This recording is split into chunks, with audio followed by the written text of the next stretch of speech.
So if you wake up in the morning and you get out of bed on the same exact side as you did the day before, you shut the alarm clock off with the same finger, you slip into your favorite slippers, you shuffle into the bathroom and you use the toilet like you always do, then you walk over to the mirror and you look at yourself to remember who you are, then you get into the shower and you wash yourself in the same routine way, then you groom yourself to look like everybody expects you to look, then you go downstairs and you drink coffee out of your favorite mug, then you drive to work the same way as you did the day before, you see the same people that push the same emotional buttons, you do the exact thing that you know how to do and you memorize and can do so well that you're an expert at, then you hurry up and rush home so you can hurry up and check your emails, so you can hurry up and go to bed, so you can hurry up and do it all over again. Now, here's my question. Did your brain change at all that day?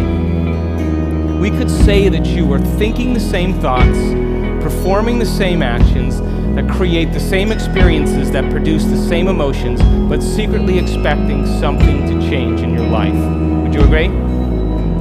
So then, as the environment turns on different circuits in your brain, you begin to think equal to your environment. As you see the same people and go to the same places and do the same things at the same time, it's the external environment that's turning on different circuits in your brain, causing you to think equal to everything that you know.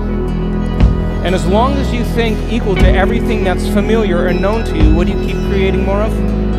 Same life. Now, the quantum law is still applying to you. You're just thinking equal to everything that you know, and you keep creating more of the same. To change, to truly change, is to think greater than your environment. And every great person in history knew this. Whether it was William Wallace or Mahatma Gandhi or Martin Luther King, Queen Elizabeth I or Joan of Arc, they all had a vision. They all had an idea. Couldn't see it, couldn't smell it, couldn't taste it, couldn't feel it. But it was alive in their mind. It was so alive in their mind that they began to live as if that reality was actually happening now. So can you believe in a future that you can't see or experience with your senses yet, but you've thought about enough times in your mind that your brain is literally changed to look like the event has already happened? Neuroscience says it's absolutely possible. Now, your personality creates your personal reality. That's it. It's that simple. And your personality is made up of how you think, how you act, and how you feel. So the present personality who's sitting here today, you, has created the present personal reality called your life. Would you agree? Would you also agree then, if you wanted to create a new personal reality, that on a fundamental level you would have to change the thoughts that you are thinking, the behaviors and habits that you're demonstrating, and the emotions that you've memorized that's become part of your identity? And most people try to create a new personal reality as the same personality, and it never works. We have to become somebody else. So then, as you keep thinking the same thoughts, performing the same actions, and living by the same experiences that produce the same emotions, there's a principle in neuroscience that says nerve cells that fire together wire together. And if you keep repeating the same states of mind and body over and over again, your brain begins to fire in the same sequences, in the same patterns and same combinations. And whenever you make your brain work in a certain way, that's called mind. Mind is the brain in action. So as you remind yourself every day who you think you are, you're causing your brain to fire in the exact same ways. And as they fire and wire in the same patterns over time, the brain moves into a very finite signature, and that's called your personality. Now, that box in your brain isn't literally a box, but it's the most commonly wired, neurologically fired programs that run redundantly because we keep doing the same things over and over again. To change your mind, then, is to make the brain work in new sequences and new patterns and new combinations, to begin to make the brain work differently. And the one ingredient that allows us to do that is knowledge or information. Because every time you learn something new, you make a new connection in your brain. That's what learning is. Learning is forging new connections. Remembering is maintaining or sustaining those connections.